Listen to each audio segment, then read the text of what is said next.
अब तो राजस्थान सरकार भी इनकी, केंद्र सरकार भी इनकी, कमलेश हत्याकांड के अंदर, इनकाउंटर के अंदर इन्होंने खुद ने मांग करी, इन्होंने मांग करी कि सीबीआई को दो तो हमको न्याय मिलेगा। इनके मांग के आधार के ऊपर सीबीआई के अंदर मैंने कभी भी कुछ नहीं बोला इस संदर्भ के अंदर, अगर मैं बोलता तो वोटों से गिना जाता, वोटों से जोड़ा जाता। आज मैं कह रहा हूं, अगर आप सही थे, अगर आप ईमानदार थे, ये हरीश चौधरी बैठा और आप कोई भी कार्रवाई करवाना चाहते तो करवाना। आप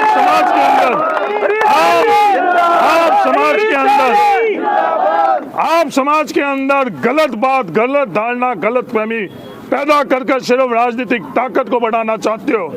ये सही है गलत है, पाटौदी के लोग, बायतू के लोग आप निर्णय कर लो। आज से पहले मैंने बात ये नहीं करी। आज मैं इनको कहना चाहता हूं जो मेरे पर आरोप लगा रहे थे, राजस्थान सरकार आपकी, केंद्र सरकार आपकी, जिस किसी एजेंसी से आप करवाना चाहते हो करवा दो, अगर नहीं करवा सको तो इन लोगों के सामने माफी मांगो। अब बहाना नहीं चलेगा, अब बहाना नहीं चलेगा। अब या तो कार्रवाई नहीं तो माफी, दोनों में से न्याय की बात तो ये। लोगों के बीच में जाकर आप कुछ भी बात कर रहे हो वो अलग बात है। इन दोनों में से एक चीज आपको, क्योंकि गलत बात, गलत तरीका, ये गलत चीज समाज को, किसी छत्तीस कौम को स्वीकार नहीं होनी चाहिए। वोट वोट की जगह राजनीति, राजनीति की जगह सियासत, सियासत की जगह। मैं तमाम लोगों से कहना चाहता हूं, उन लोगों ने जाति से जोड़ा, उन लोगों ने पार्टी से जोड़ा, मैं उन लोगों को कहना चाहता हूं, अपनी पार्टी और अपनी जाति के अंदर ईमानदारी से जाजम पे बैठकर मंदिर मस्जिद के अंदर घुसकर उसका दूध का दूध और पानी का पानी कर लो। ये आज मैं आप लोगों को से बोलने के लिए आप ये लोग बात कर रहे हो, वोटों के अंदर आप बात कर रहे हो कि सब गलत, वोटों को जोड़ दिया गया 2000। मैं आप लोगों से इजाजत लेना चाहता हूं कि 2000 जो नाम जुड़े हैं, अगर आप इजाजत दो तो मैं 2000 लोगों से पूछूं, बायतू के लोगों से, मतदाताओं से पूछूं कि क्या आप फर्जी हो या क्या आप बायतू के सही हो नागरिक, क्या आपको वोट का अधिकार है या नहीं है। किसी को अधिकार नहीं है बायतू की जनता को फर्जी कहने के लिए, दुनिया में किसी का अधिकार नहीं है, क्योंकि बायतू के मतदाताओं को संविधान ने अधिकार दिया है। उन अधिकार को आप फर्जी कहकर और किसी का अपमान नहीं कर रहे हो। किसका अपमान कर रहे हो? संविधान का कर रहे हो।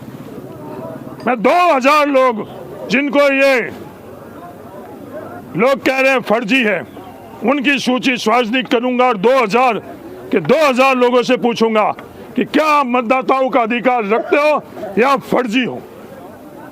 इस तरह की बातें कर कर और राजनीति में अपनी ताकत बढ़ाना सही है या गलत है, इसका फैसला आप लोग कर लो। मेरे लिहाज से, मेरी नजर से बिल्कुल गलत।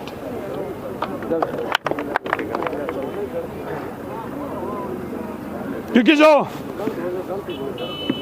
बोला जा रहा सरकारी कर्मचारी, क्या सरकारी कर्मचारी बायतू के नागरिक है या नहीं है?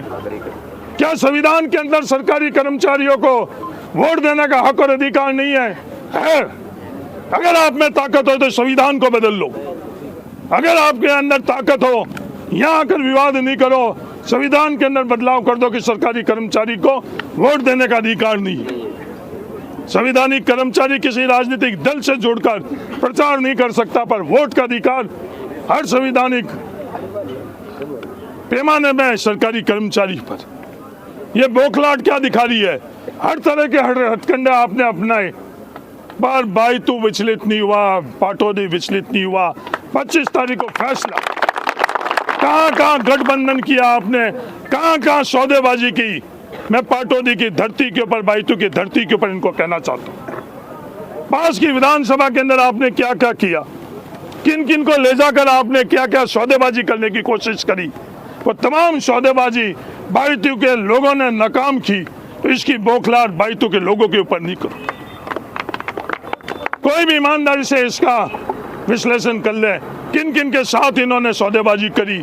हरीश चौधरी ने किसी के साथ सौदेबाजी नहीं करी। हरीश चौधरी ने एक ही बात करी जो भी निर्णय लेना है भाई तो के लोग निर्णय लो, और जो भी निर्णय भाई तो के लोगों ने लिया उसको सिर माथे पर। 5 साल तक किसी ने वोट दिया नहीं दिया, उनको एक नज़र से हरीश चौधरी ने देखा और आने वाले समय के अंदर भी उनको एक नज़र से देखेंगे। पर किसी के साथ अन्याय हो जाए ये हरीश चौधरी होने नहीं देगा। ये गलतफहमी आप निकाल लो कि किसी के साथ अन्याय कर लोगे, किसी के खिलाफ आप कुछ नहीं कर सकते हो। दुनिया की कोई ताकत बाइतू के किसी व्यक्ति के खिलाफ कोई कुछ नहीं कर सकती है। ये मैं उन लोगों को भी कहना चाहता हूं। अगर ये गलतफहमी हुई कि आप किसी भी तरह से विवाद कर कर किसी को दबा सकते हो, तो बाइतू का कोई भी व्यक्ति को कोई दबा नहीं सकता है, क्योंकि विवाद करने की इन्होंने कोशिश करी हर दिशा पर। आज इस शहीद स्मारक और राष्ट्रीय ध्वज के लिए भी विवाद करने की कोशिश करी। मैं उन लोगों को कहना चाहता हूं, ये राष्ट्रीय ध्वज पाटौदी के अंदर फैल चुका है। हरीश चौधरी रहेगा नहीं रहेगा, मेरी पीढ़ी रहेगी नहीं रहेगी, ये राष्ट्रीय ध्वज अमर है। शहीदों की स्मारक भाई पाटौदी में लग बना चुकी है। शहीदों की स्मारक में अब कोई दुनिया की ताकत कमी नहीं ला सकता है। ये शहीदों की स्मारक इससे और भव्य बनेगी, इसको कोई दुनिया की ताकत नहीं रोक सकती। उन लोगों को मैं आज कहना चाहता हूं जिन्होंने विवाद किए कि अगर गौशाला बनाना चाहते हैं, आओ अपन सब मिलकर गौशाला बनाते हैं। अगर गौशाला के नाम पर आपने विवाद किया है, यहाँ तो गौशाला नहीं बन सकती थी। जहां भी आप लोग चाहो अपन गौशाला बनाते हैं। पाटौदी में 1 नहीं 2 गौशाला अपन बनाते हैं। आज से अपन लोग इस चीज के लिए प्रयास करें, आपस में सब सहयोग कर कर करें। हिंदू मुसलमान 36 कौम अपन लोग सहयोग करेंगे कि गाय सबकी, उनको गौशाला नहीं बनानी, उनको गाय की सेवा नहीं करनी।